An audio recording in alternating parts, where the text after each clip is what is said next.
2024 के लोकसभा चुनाव और कई राज्यों के विधानसभा चुनाव के मद्देनज़र बीएसपी ने अपने गांव चलो अभियान के तहत अपने तरीके से प्रचार शुरू कर दिया है। बीएसपी के यूपी प्रदेश अध्यक्ष विश्वनाथ पाल भी गांव चलो अभियान के तहत लगातार यूपी में जनसंपर्क साध रहे हैं। हालांकि मीडिया में बहुत बड़ी खबरें उसकी नहीं आ रही हैं और बीएसपी भी अपने हैंडल से ट्विटर, फेसबुक से ये सब चीज़ें नहीं पोस्ट कर पा रही है। लेकिन बीएसपी के पूर्व राष्ट्रीय उपाध्यक्ष जयप्रकाश सिंह ने अपने अनोखे के तरीके से ही चुनाव का प्रचार बसपा के लिए शुरू कर दिया है। जयप्रकाश सिंह भी गांव चलो अभियान के तहत गांव पहुंच गए हैं और उन्होंने एक अनोखे तरीके का प्रचार शुरू किया है। वो क्या है हम आपको बताते हैं, लेकिन पहले बताएं कि आपको वो कहां से उन्होंने शुरुआत करी है।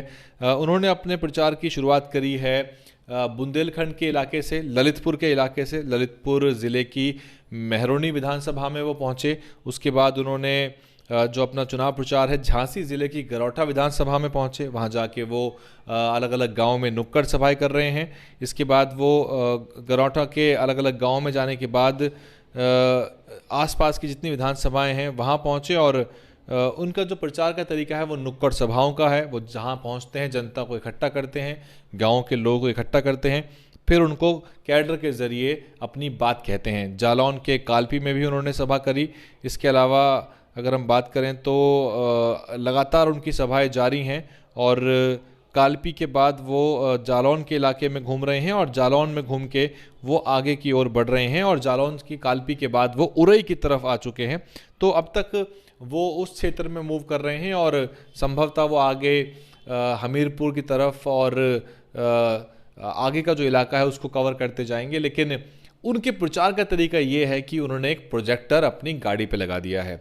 जी हाँ, उन्होंने एक प्रोजेक्टर अपनी गाड़ी पे लगा दिया है। प्रोजेक्टर के साथ स्पीकर भी मौजूद है। उस प्रोजेक्टर को वो तैयार करके प्रोजेक्टर की मदद से वो बहुत सी उन वीडियोस दिखा रहे हैं गांव वाले लोगों को और बहन मायावती के भाषण भी सुना रहे हैं। तो ये बहुत ही नायाब तरीका है जो जयप्रकाश सिंह ने चुनाव प्रचार का निकाला है। और आपको याद होगा जयप्रकाश सिंह का जो बसपा से वास्ता है वो पुराना है। राजस्थान के प्रभारी के रूप में उन्होंने काम किया, फिर बहन मायावती ने उन्हें पार्टी का उपाध्यक्ष बना दिया। उन्होंने उस समय उनकी उम्र मात्र 32-33 वर्ष की थी। उपाध्यक्ष के रूप में उन्होंने काम किया और उनके साथ जिम्मेदारी लगाई गई थी राज्यसभा सांसद वीर सिंह जी की। वीर सिंह जी उनको पूरे भारत में घुमाते रहे और बहुत सी चुनावी सभाएं हुई। कर्नाटक में, दक्षिण में, महाराष्ट्र में कई जगह सभाएं हुई। फिर एक दिन लखनऊ की सभा में उन्होंने राहुल गांधी और सोनिया गांधी को लेकर जो टिप्पणियां की उस मामले ने तूल पकड़ लिया और फिर वो चीज़ें बहन जी के संज्ञान में पहुंची। उसके अलावा भी और बहुत सी चीज़ें थी जिसको लेके पार्टी के नेताओं ने जयप्रकाश सिंह जी के बारे में फीडबैक दिया और अंततः उनको पार्टी से निष्कासित कर दिया। वो दिन है और आज का दिन है कि आज तक जयप्रकाश सिंह जी को पार्टी में वापस नहीं लिया गया। जयप्रकाश सिंह जी ने बहुत कोशिश भी करी और वो लगातार बसपा की बात करते रहे, बसपा के लिए प्रचार करते रहे। बहुत से लोगों ने उनका समर्थन भी किया, बहुत से लोगों ने उनके ऊपर सवालिया निशान भी लगाए।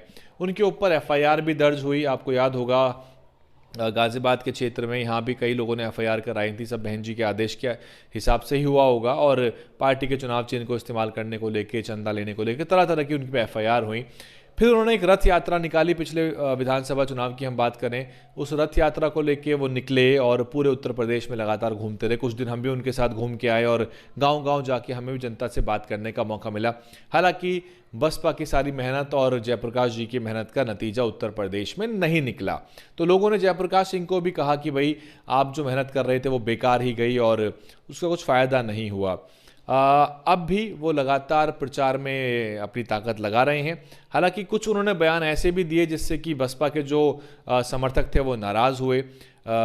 मुझे दिए इंटरव्यू में, जो इंटरव्यू मैंने किया था, उन्होंने बहन मायावती, चुनावी प्रबंधन, चंदा और आकाश आनंद और आनंद जी को लेके बहुत सी टिप्पणियां करी जिससे कि काफ़ी लोगों को काफ़ी परेशानी हुई। उन्होंने अपना रुख साफ कर दिया, लेकिन उन्होंने कहा कि वो बसपा की बुराई नहीं करेंगे, बसपा के खिलाफ काम नहीं करेंगे, बसपा के ही साथ काम करते रहेंगे। तो वो अब इस समय प्रोजेक्टर के जरिए बसपा के लिए वोट मांग रहे हैं। नगर निगम के चुनाव भी आने हैं और 2024 के लोकसभा चुनाव भी आने हैं। बसपा के लिए बड़ी चुनौती होने वाली, क्योंकि बसपा इन चुनाव में इस बार अकेले उतरने वाली है। पहले बसपा गठबंधन के तहत उतरी थी तो बसपा को 10 सीटें मिल गई। उससे पिछले चुनाव में बसपा अकेले मैदान में उतरी थी तो बसपा जो है लोकसभा में एक भी सांसद नहीं जिता पाई थी। बसपा के लिए चुनौतियां बहुत सारी हैं, बसपा के पास समाधान बहुत कम है और बसपा कुछ भी नया नहीं कर रही है। तो ऐसे में जो जयप्रकाश सिंह कर रहे हैं, बीएसपी चाहे कुछ भी कहे, वो है तो वो काम जो बसपा खुद करना चाहिए। कायदे से इस तरह के प्रोजेक्टर वगैरह लगा लगा के बसपा पूरे ही लोकसभा में, विधानसभाओं में भेजे, घूमे, और अगर खुद नहीं कर सकती तो अपने प्रत्याशियों को मॉड्यूल दे। मॉड्यूल से मेरा मतलब है कि क्या करना है उनको, ये उनको बताए कि आप इतने प्रोजेक्टर लगाएंगे, इतने लाउड स्पीकर से भाषण सुनाएंगे, जनता को जोड़ेंगे, डेटाबेस तैयार करेंगे, वगैरह वगैरह जो चुनावी प्रबंधन की सारी चीज़ें होती हैं। उसको एक अलग सब्जेक्ट है इलेक्शन मैनेजमेंट का, और इसको लेके बहुत पार्टियां बहुत ज़्यादा प्रो हो चुकी हैं, एडवांस हो चुकी हैं, बहुत ज़बरदस्त अपना मैकेनिज़्म तंत्र कर चुकी हैं, मीडिया पे निर्भरता ख़त्म कर चुकी हैं। बसपा ये सब अभी भी बड़े पैमाने पे नहीं कर रही। बसपा जो बेबी स्टेप्स ले रही है वो नाकाफ़ी हैं। बसपा का मसलन जो ट्विटर का हैंडल है, बीएसपी का अपना ट्विटर का वेरीफाइड हैंडल है, वो बेकार है, उसका इस्तेमाल नहीं किया जा रहा, उसके ऊपर कोई अपडेट नहीं आती है। यहाँ तक कि जो बहन मायावती का ट्विटर हैंडल है, उसमें केवल बहन मायावती की ही ट्वीट आती हैं, या फिर वो उसका स्क्रीनशॉट लगा देते हैं जो उनकी प्रेस विज्ञप्ति होती है। इसके अलावा कोई भी अपडेट बड़ी नहीं उसके ऊपर आती, कौन से तबादले हुए, क्या फेरबदल हुआ, किसको किस राज्य की जिम्मेदारी मिली, इस तरह की बड़ी चीज़ें वहाँ पे नहीं आती। जबकि ऐसे ट्विटर हैंडल्स पे जिसके ऊपर मिलियंस में फॉलोइंग है, एक दिन में 100-150 पोस्ट आनी चाहिए, पुराने बहन जी के स्टेटमेंट, पता नहीं क्या कुछ हो सकता है। मतलब स्काई इज़ द लिमिट। जब इलेक्शन मैनेजमेंट की बात आए तो स्काई इज़ द लिमिट। और आपको अगर कंसेंसस बदलना है, नैरेटिव चेंज करना है, तो आपको बहुत सारा कंटेंट जनरेट करना पड़ेगा, पॉजिटिव कंटेंट, ग्राउंड से कंटेंट। ये सारी बातें जो हैं ये पहले भी हो चुकी हैं और बसपा इन पे काम नहीं करना चाह रही, और नतीजा बसपा के सामने ही है। तो बसपा जो है एक तरह से जिसे कहते हैं हाथ जलाकर भी, जिसे कहते हैं कि छाछ का दूध का जला छाछ को फूंक के पीता है, लेकिन बसपा नहीं फूंकना चाहती और फिर से चुनाव में कूदने को तैयार है बिना कुछ ठीक किए, जो 22 में हुआ था। और मैं बार बार इस बात को दोहराता रहता हूं कि if you always do what you have always done, you will always get what you have always got. कुछ नया नहीं करोगे तो कुछ नया परिणाम नहीं निकल के आएगा। केवल समीकरणों पर निर्भर रहना ये बहुत ही ज़्यादा घातक है। और बसपा की जो राजनीति है वो 20 साल पीछे चल रही है और राजनीति बहुत आगे और तेज़ हो चली है। बसपा के विरोधी बहुत शातिर हो चले हैं। बसपा केवल अपनी निर्भरता अपने पुराने कार्यकालों पे रखती है, और ये कह देना कि संविधान ही बसपा का मैनिफेस्टो है, ये सारी बेकार आदर्शवादी बातें हैं। इन्हीं चीज़ों का नतीजा है कि बसपा की ये स्थिति आ गई है।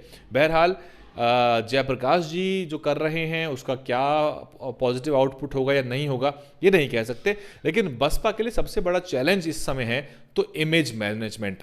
बसपा की एक नेगेटिव इमेज मैनेजमेंट है और नेगेटिविटी बसपा को लेके फैली हुई है। मीडिया ने, टीवी की मीडिया ने ज़बरदस्त काम किया है, और यहाँ तक कि जो बहुजन मीडिया भी है वो बसपा को या तो कवर नहीं करता है आमतौर पे, कुछ एक चैनल्स को छोड़ दें तो वो कवर नहीं करना चाहते। वो चाहते हैं कि बसपा को नैरेटिव में से हटा दें, डिस्कोर्स में से गायब ही कर दें। जब चर्चा ही नहीं होगी तो फिर किस बात का विमर्श सेट होगा। तो ये सब जो है महत्वपूर्ण विषय है बसपा के लिए। पूरे विश्लेषण पे आप क्या कुछ सोचते हैं? जयप्रकाश जी लगे हुए हैं, जब कहीं मौका लगेगा तो उनसे बातचीत करेंगे कि जिन गांव में वो जा रहे हैं वहां जनता का क्या मूड है। कमेंट करिए, शेयर करिए, लाइक करिए, सब्सक्राइब करिए। DNN हिंदी को सब्सक्राइब करने के लिए दबाएं लाल रंग का सब्सक्राइब बटन और घंटी का बटन दबाकर ऑल नोटिफिकेशन पर क्लिक करें। चैनल को जिंदा रखने के लिए नीले रंग का ज्वाइन बटन दबाकर चैनल को आर्थिक सहयोग करें।